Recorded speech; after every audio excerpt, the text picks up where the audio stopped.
In today's video, I'm going to teach you how to add an expense in QuickBooks Online. Keeping up with your expenses ensures your reports, cash flow, and tax prep stay accurate, and this quick workflow will help you record a purchase the right way. Start on your QuickBooks Online dashboard and hover over the Create button to open the menu of transaction types. From that menu, choose Expense. This opens the expense form where you'll enter the detail of what you paid and how it should be categorized in your books. Begin by selecting the payee. This is the vendor, supplier, or person you paid. Picking the correct payee lets QuickBooks track spending by vendor and makes future searches and reports much more useful. Next, choose the payment account. This tells QuickBooks where the money came from, such as a specific bank account, a credit card, or petty cash. Selecting the right account ensures the correct register is updated and your balances stay in sync. Then select the payment method. Options like cash, check, credit card, or electronic transfer simply reflect how you paid. Consistent choices here help with accurate reporting and reconciliation later. Now move down to the category field. This is where you map the expense to the proper account in your chart of accounts.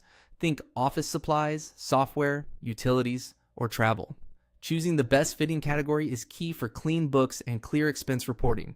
If you're ever unsure, use the category that most closely matches the nature of the purchase and keep your approach consistent.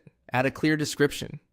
A short, specific note about what the purchase was for will save time when reviewing transactions, preparing taxes, or answering questions in the future. Enter the amount you paid.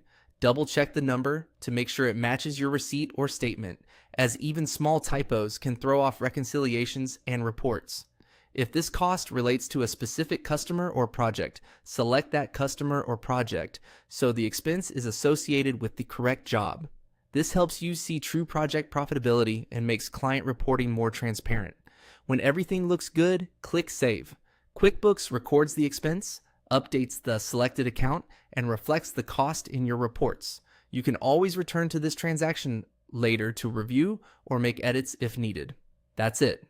By following these steps, open the expense form, set the payee, choose the payment account and method, assign the right category, add a helpful description, enter the amount, link a customer or project if applicable, and save. You'll keep your books accurate and your reporting reliable. Thanks for watching, and keep your expense entries consistent for the best results.